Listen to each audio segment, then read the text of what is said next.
Hello বন্ধুরা, welcome to my YouTube channel রাখির কিচেনে সবাইকে স্বাগত জানিয়ে আজকে দারুণ একটা রেসিপি শেয়ার করতে চলেছি। খুবই সহজ পদ্ধতিতে আর খুবই হেলদি একটা খাবার তোমাদের শেয়ার করতে চলেছি। তো আজকে রেসিপি ভেজিটেবলস ভাপা। তো এই রেসিপিটা সাধারণ একটা রেসিপি, সেটা তোমাদের শেয়ার করব। তো দেখতে পাচ্ছ আমি কয়েকটা সবজি এখানে নিয়েছি, পটল আর নিয়েছি কুমড়ো, গাজর আর এখানে ঝিঙে, আর সবগুলোকে এইভাবে কেটে নিয়েছি। খুব সহজে আর বাড়িতে থাকা কয়েকটা উপকরণ দিলেই রেসিপিটা হয়ে যাবে। আর মুখে রুচি পাল্টানোর জন্য তো এমন একটা রেসিপি বানাতে মাঝে মাঝে হবে, তাই তো। আমি এখানে নিয়েছি বড় চামচের 1 চামচ মতো সাদা সর্ষে, আর নিয়েছি পোস্ত, প্রায় 2 থেকে 3 চামচ নেব পোস্ত, আর কিছুটা নেব জিরে, 1 চামচ মতো জিরে, আর দেব কয়েকটা কাঁচা লঙ্কা। এটাকে জল দিয়ে ভালো করে পেস্ট করে নেব। সঙ্গে দেব অল্প একটু লবণ, আর লবণটা দিলে সর্ষেটা তেতো ভাব থাকে না। তো এটাকে জল দিয়ে আমি পেস্ট করে নিয়েছি। আর কড়াইতে আমি দিয়ে দেব পরিমাণ মতো সর্ষের তেল, আর তেলটা গরম হয়ে গেলে আমি দেব 1 চামচ কালো জিরে, আর তার সঙ্গে সঙ্গে দিয়ে দেব আমি এখানে রসুন বাটা। প্রায় রসুন আমি 2 চামচ মতো বাটা নিয়েছি, ফ্লেভারটা ভালো থাকবে। তার সঙ্গে সঙ্গে সব সবজিগুলো আমি এখানে কড়াইতে তুলে দেব, কারণ সবজিগুলো একটু ভাপানো হবে, যদিও একটু নাড়াচাড়া করে নিতে হবে যাতে সবুজ গন্ধটা না থাকে, চলে যায়। হালকা একটু কড়াইতে নাড়াচাড়া করে তেলের সঙ্গে ভাজা ভাজা করে নিতে হবে। তো এমন একটা সবজির ভাপা, তার সঙ্গে একটু ডাল থাকলে আর তো কথাই হবে না, তাই না?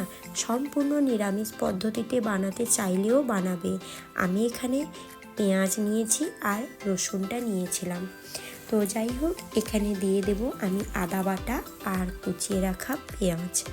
প্রায় আমি এখানে 2টো কুচানো পেঁয়াজ নিয়েছি, আর আদা দিয়েছি 2 টেবিল চামচ মতো। তারপরে সব উপকরণগুলো একসঙ্গে আবারও আমি নাড়াচাড়া করে নেব, অল্প একটু নাড়াচাড়া করে নেব।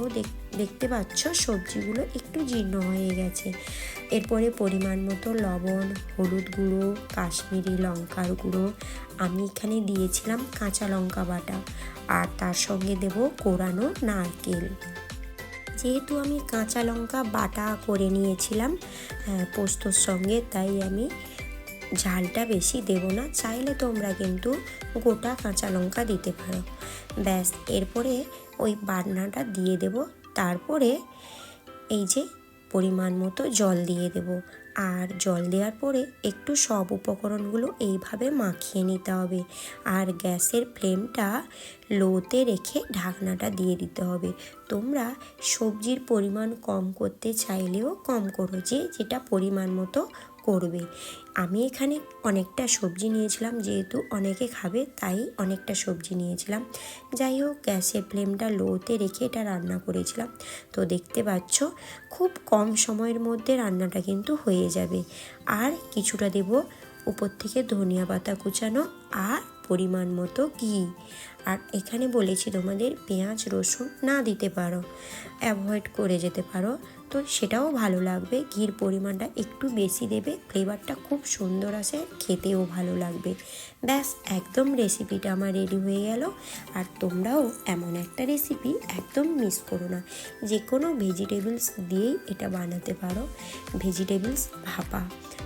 অবশ্যই আমার রেসিপি যদি ভালো লাগে তোমরা কিন্তু লাইক, সাবস্ক্রাইব, কমেন্ট করতে একদম ভুলে যাবে না। পাশে থাকা বেল আইকনটা প্রেস করে রাখবে। আমি যখনই নতুন নতুন রেসিপির ভিডিও আনবো তোমাদের কাছে নোটিফিকেশান চলে যাবে। আর এমন একটা রেসিপি একদম মিস করো না, কম সময়ে কম খরচে ঝটপট রেডি হয়ে যাবে। আর এমন একটা রেসিপি তোমরা লাউ পাতা দিয়েও ভাপা রেসিপি বানাতে পারো। অবশ্যই তোমরা কমেন্ট করলে আমি রেসিপিটা শেয়ার করে দেবো। আজকের মতো এই পর্যন্ত, কাল আবার কোনো রেসিপি নিয়ে চলে আসবো। টাটা।